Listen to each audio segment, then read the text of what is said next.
24 September 1945. My darling, the weather can't seem to make up its mind today. It has rained 10 times already, and in between times the sun has been shining.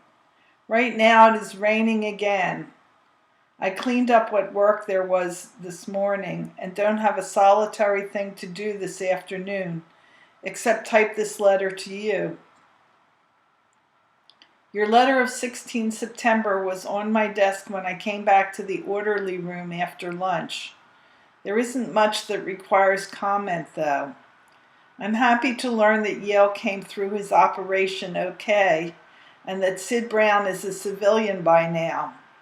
I was wondering a little while ago how many points our Jack has now. Since the WD has announced that the number of points will be the determining factor in all future shipments home, and for demobilization, we might do well to check up on how many points each of our boys have. I'd like to know how many Puffy and Limey have, too. I'm going to institute a policy today. That of including the latest dope on shipping and demobilization according to the Stars and Stripes. This should give you a pretty good idea as to when you might expect me. You know, of course, that I have 77 points. Too bad you're having such a time finding a snowsuit for the pumpkin. You say something about shopping for it in New York. I think that is a smashing idea, but I'm afraid that she'll need it before the time for meeting in New York arrives. Incidentally, sweet, in case you didn't know it before, I will be separated from the service at Fort Dix. It may work out that I won't be able to meet you in New York after all, but there is a chance that I will. The picture is too indefinite right now to say for sure where we will hold that long-awaited reunion. But you may depend on it, I will get in touch with you at the earliest possible instant. And whenever we meet, it will be just too wonderful for words. I must warn you now not to be disappointed if I fail to let you come to me at once, because I still feel that I don't want to see you until I am free to be with you for at least a number of days. I simply could not bear to see you for a little while and then separate again. You remember how it was at Fort Dix. You understand, Chippy, why I don't want to go through that ordeal again. Do you remember how I almost took Klein up on his offer to let us, quote, use, unquote, the Jeep? He still kids me about it. No, thank you. I'll take a nice, cozy hotel room someplace. Nor will I consider meeting you until conditions are such that we can be alone.